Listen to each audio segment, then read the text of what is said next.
We're actually going to play a clip from Piers Morgan, where Piers Morgan is talking to you. And this clip, he's talking about Afghanistan. And I think your response sheds a lot of light on what it means to be a political realist. I thought throwing the country back to the Taliban was a catastrophic error of judgment, and it wouldn't have happened in the way it's happened if America kept a couple of thousand troops there, as it does all around the world in endless bases. So it seemed to me, having done many, many years of hard work in Afghanistan as a response to 9/11, to then simply just overnight throw everybody out and leave the country to the Taliban, particularly for women's rights, never mind anything else, I thought was an abrogation of America's duty, and the UK. Right, but this is your worldview, which is the United States has a responsibility to be everywhere and Not to never everywhere, quit until but it should wins. certainly be preserving freedom and democracy. Otherwise, why self-style yourself as leader of the free world? You either are leader of the free world, and America still has, I think, half the world's military firepower, and obviously one of the biggest economies. You either are that entity, leader of the free world, or you're not. And if you are, then what comes with that is a responsibility to protect freedom and democracy when it comes under attack from totalitarian regimes, I would think. I think if you look at the history of American foreign policy, it's very hard to make the case that our principal goal has been to protect freedom and democracy. The United States has a rich history of overthrowing democracies around the world, and we have a rich history of siding with some of the world's biggest dictators. So this idea that we're out there protecting freedom and democracy and it's our principal goal, in my opinion, doesn't mesh with reality. What is the thing that is motivating the United States and other Western powers? I mean, for people who aren't familiar with your work and with political realism. I think there's no question that during the unipolar moment, and this runs from roughly 1991 when the Soviet Union collapses and until about 2017 when we morph into a multipolar world. But during the unipolar moment where the United States was incredibly powerful, we pursued a liberal policy. This is the policy that Piers was describing. Piers has the mentality that most people have in the West about what the United States should do in the world.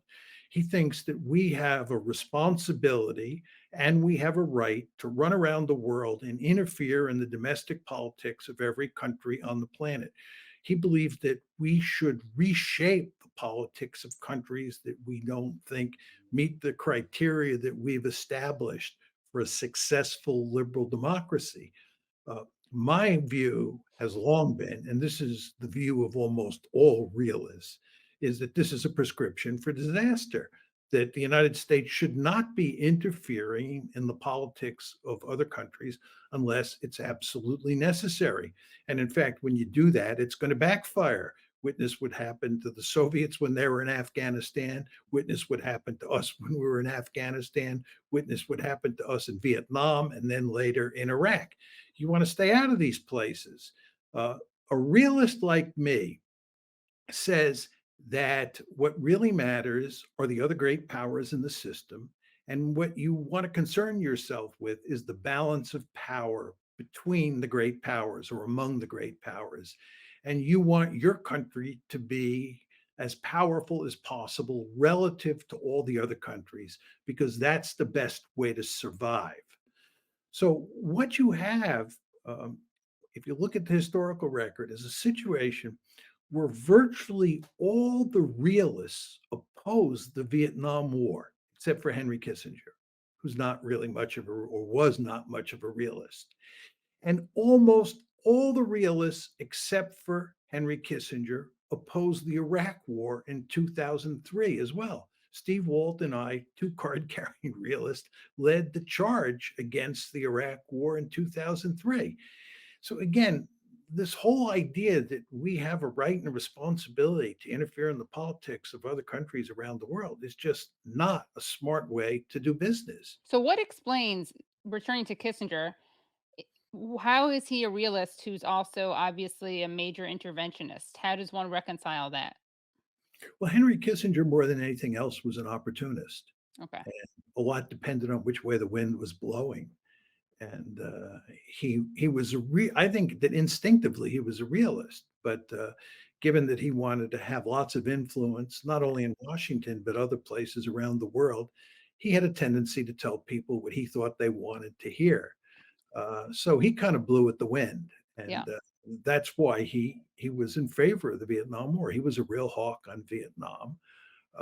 And you want to remember that people like Hans Morgenthau, Walter Lippmann, George Kennan, Ken Waltz, all these, you know, big name realists were adamant opponents of the Vietnam War. And again, if we went to the 2003 Iraq War, you'd see the same basic pattern.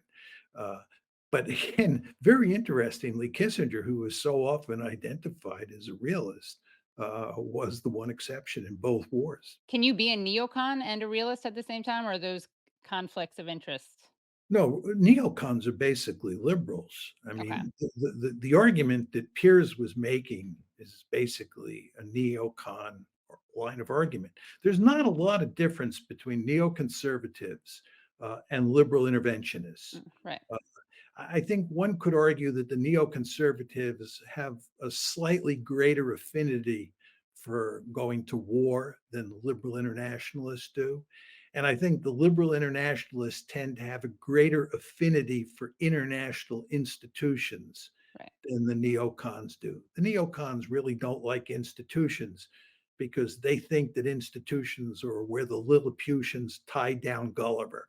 Right. But by and large, there's just not a lot of difference between someone like Madeleine Albright, who is a real liberal, and Paul Wolfowitz, who was a neoconservative. They're basically birds of a feather, but they're neither one of them are realist. Because we were blessed with so much time with Professor Mearsheimer, some of this will be Patreon only. So to see the full stream with Professor Mearsheimer, please become Patreon supporters at patreon.com/the Katie Halper Show. Again, that's patreon.com/the Katie Halper Show. So you can hear his thoughts on Russia, Ukraine, and World War.